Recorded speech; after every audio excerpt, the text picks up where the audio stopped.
On Monday, February the 14th, 2022, Prime Minister Justin Trudeau announced that his government was invoking the Emergencies Act for the first time in Canadian history.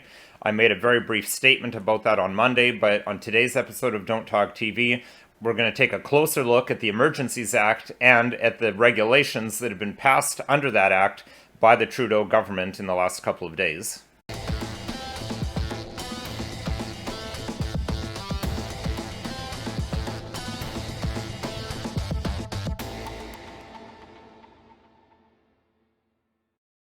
Hello, my name's Nicholas Wansbutter. I'm a lawyer in Stratford, Ontario, Canada, and welcome to Don't Talk TV. So we're living in an unprecedented time where, for the first time ever, the Emergencies Act has been invoked, giving the government broad powers that normally they would not have in order to quell not an insurrection, not a rebellion, not a civil war, but peaceful protests. What I propose to do today is first go through the Emergencies Act, then go through some of the regulations that have been passed under that act to show you what the law actually allows, what's being done. So I have on my screen here the Emergencies Act passed in 1985. The preamble is always quite important when considering an act, as it gives some context to the act and what it's supposed to be used for and how it's supposed to be approached. So it's important to note here that the preamble states that what this is to be used for is, in order to ensure safety and security during an emergency, the Governor and Council should be authorized, subject to the supervision of Parliament, to take special temporary measures that may not be appropriate in normal times. This is the most important part, though. It says the Governor and Council, in taking such special temporary measures, would be subject to the Canadian Charter of Rights and Freedoms and the Canadian Bill of Rights, and must have regard to the International Covenant on Civil and Political Rights, particularly with respect to those fundamental rights that are not to be limited or abridged, even in a national emergency.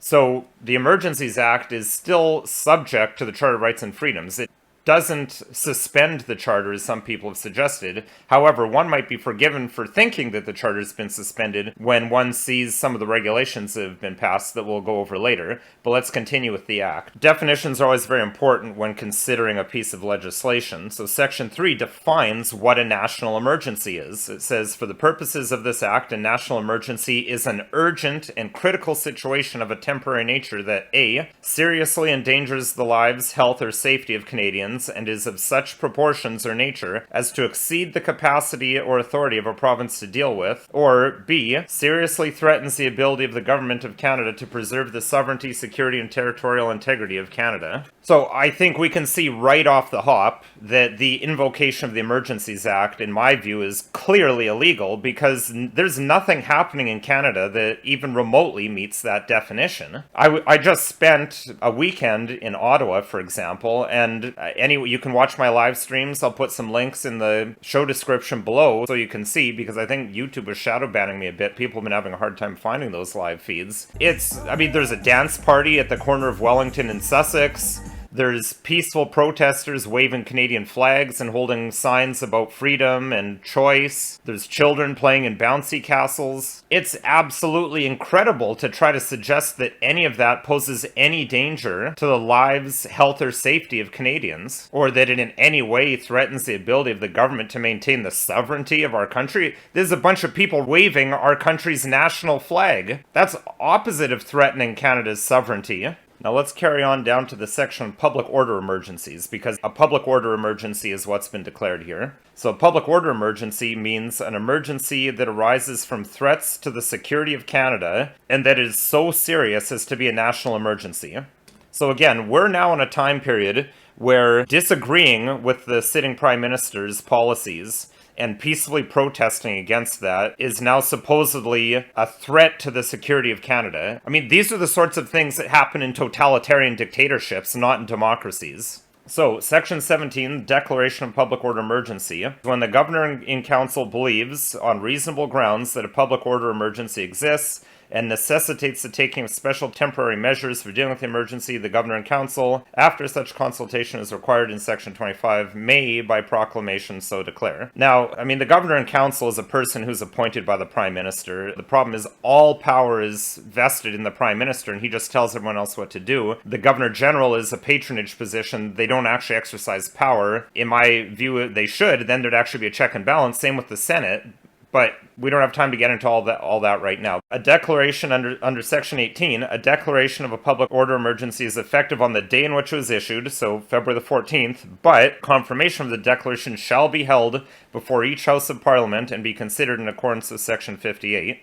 So it has to go before the House of Commons and the Senate, and both have to confirm it. Orders and regulations that can be made under Section 19. Governor and Council may make such orders or regulations that they believe on reasonable grounds are necessary for dealing with the emergency. So that includes, under sub A, the regulation or prohibition of any public assembly that may reasonably be expected to lead to a breach of the peace, travel to, from, or within any specified area, or 3, the use of specified property. And under Section D, authorization of or direction to any person or any class of persons to render essential services to a type that person or a person of that class is competent to provide. So we'll see how these are used, but I mean, subsection D basically gives them the ability to conscript anyone to do what they want. And sub E allows for the imposition of a penalty on summary conviction, maximum 6 months jail, or on indictable proceedings, 5 years jail for violating any of these regulations that are made. Section 47 is something important to consider as well. It says that basically there's no liability to anyone who carries out actions under the Emergencies Act, so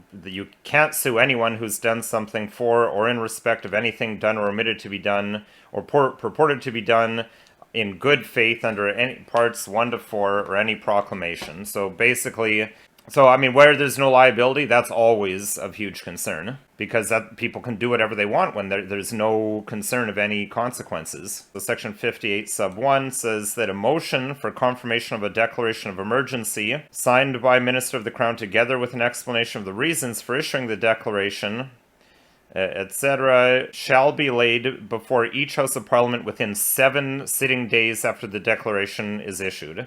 So notice it's 7 sitting days, so it's basically 7 business days. So that they get a little bit, given a weekend, they get more than a week, but then it has to go before Parliament. Now, Section 59 is important, that a motion for revocation can be brought to revoke the declaration of emergency, and it only needs to be signed by not less than 10 members of the Senate or 20 members of the House of Commons. Now, just to clarify, my reading of that is that 20 members of Parliament won't be enough to shut down the declaration of emergency. 20 members of Parliament are enough to trigger a renewed debate and a vote on whether to keep the state of emergency going. Now we've looked at the Act, let's see what our government is doing with the Act. So I have open here the Canada Gazette from Ottawa from Tuesday, February the 15th, 2022. This has the declaration of emergency listed here as the proclamation, and as I indicated before, it's a public order emergency that's been declared. So that was the declaration of emergency. Now let's look at some of the regulations. So here we have Her Excellency the Governor General in Council, on the recommendation of the Minister of Public Safety and Emergency Preparedness. That, by the way, is Bill Blair, the individual who had thousands of Canadians locked like animals in cages at the G20 protests in 2010, makes these emergency measures. So critical infrastructure is defined. We've got airports, we've got infrastructure that supply utilities, international interprovincial bridges, power generation, hospitals, trade corridors. Section 2 here makes a prohibition. A person must not participate in a public assembly that may reasonably be expected to lead to a breach of the peace by serious disruption of movement of persons, interference with infrastructure, or the use of threat or acts of serious violence. Now, on its face, that may not sound too bad. You think, well, I don't reasonably expect there to be a breach of the peace with bouncy castles and dance parties, but the problem is, the government has already said, in their view, that's violence, that's racism, that's an insurrection. I mean, let's be realistic. What that section really means is engaging in any protest from a political position that the Liberal Party of Canada doesn't like is illegal, and you'll go to jail. Now, here's another key one. They add an additional criminal offense here by saying a person must not cause a person under the age of 18 years to participate in an assembly referred to in subsection 1. So not only are you not allowed to go, you'll get dinged twice with a second charge if you have any person under 18 with you. Regardless of whether they wanted to go or not, you know they're going to say you caused them to be there. Now here's another huge one. Notwithstanding Section 6 of the Charter that guarantees mobility, Section 4, a person must not travel to or within an area where an assembly referred to in subsection 2 is taking place. So you're not allowed to travel to Ottawa, you're not allowed to travel to Windsor, etc. Ottawa, Windsor, places like that have just been made off limits to all Canadians, unless you live there, because then you wouldn't be traveling there, you'd already be there. And then again, subsection 2 to this, they make it an additional crime to bring a young person to such a place or within 500 meters of an area where an assembly is taking place. Now, you don't contravene these sections if you live or work in that area, you're traveling through it in order to work, you're acting with the permission of a peace officer, you are a peace officer, or you're an employee or agent of the Government of Canada. You thought that was bad, let's go and see how it gets worse. The following places are designated as protected and may be secured. So, in other words, it's a crime to attend these places. Sub B, Parliament Hill and the Parliamentary District. Sub D, government buildings and defense buildings. Sub F, any other place as designated by the Minister of Public Safety. Sub E, any property that is a building, structure, part thereof that primarily serves as a monument to honor persons who were killed or died as a consequence of war.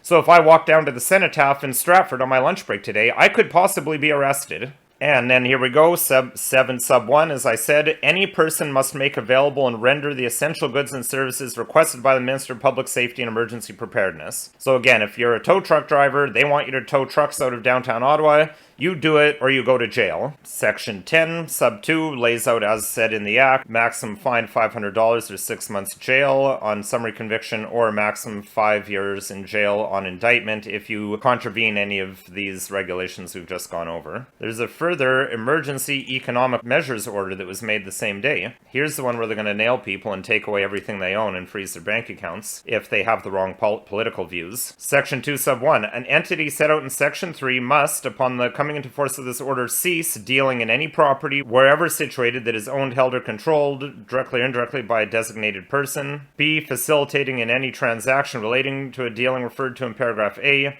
C, making available any property, including funds or virtual currency, to or for the benefit of a designated person. Now, what is a designated person? Designated person means any individual or entity that is engaged directly or indirectly in an activity prohibited by sections 2 to 5 of the Emergency Measures Regulations. Any person with the wrong political views that disagrees with the Liberal Party of Canada or the Prime Minister of Canada about vaccine mandates, about COVID restrictions, can't do any business with them, can't give them money. In my view, this is a Soviet-level crackdown on political dissidents. The regulations go on to define everything under the sun as being financial institutions. So this is going to cover GoFundMe, Give, Send, Go, e-transferring people money. So people who donated online, whether you did it anonymously or not, I suspect they'll be using these acts to go after you because it's easily traceable. So that's something to consider. I think Canadians probably needed to be this paranoid before, but we absolutely need to be this paranoid going forward. Regardless of where in the political spectrum you lie, you may want to consider how likely it is that any donation you make to a political party or to an organization, how that might be tracked and used against you down the road, and whether options like using cash, which isn't as easily traceable, might be considered. In my view, all of this is completely illegal because it goes back to the definition of an emergency, and the definition of emergency is absolutely not met. Again, watch my live streams that are linked in the show description below. You'll see this is clear. There is no danger. This is not an insurrection. What's going on in Canada right now falls so far short of emergency. The Emergencies Act legally cannot be invoked. And I truly hope that the members of Parliament or the Senate do the right thing and refuse to ratify this when it comes up in a few days. In my view, the regulations that have been passed are also highly illegal because they violate the Charter in so many ways. And as we saw, the preamble of the Emergencies Act says that the Charter still applies. Now that I've read the actual regulations, I'm even more concerned than I was on Monday. These are terrible precedents. Everyone should be terrified. Regardless of your views on vaccines or vaccine mandates, you should be absolutely terrified about what the future of Canada is and what type of country we're building where the government is making it illegal for people to voice difference of opinion or voice disagreement with government policy. This video is not legal advice. If you need legal advice, call a lawyer. My number is listed below. You can call me or another lawyer to get advice specific and tailored to your situation. If there's show topics you'd like to see me cover, please send an email to the email address listed below or leave a comment in the comment section. And if you found this video at all interesting, helpful, or informative, please consider liking, sharing, subscribing, and following us on social media.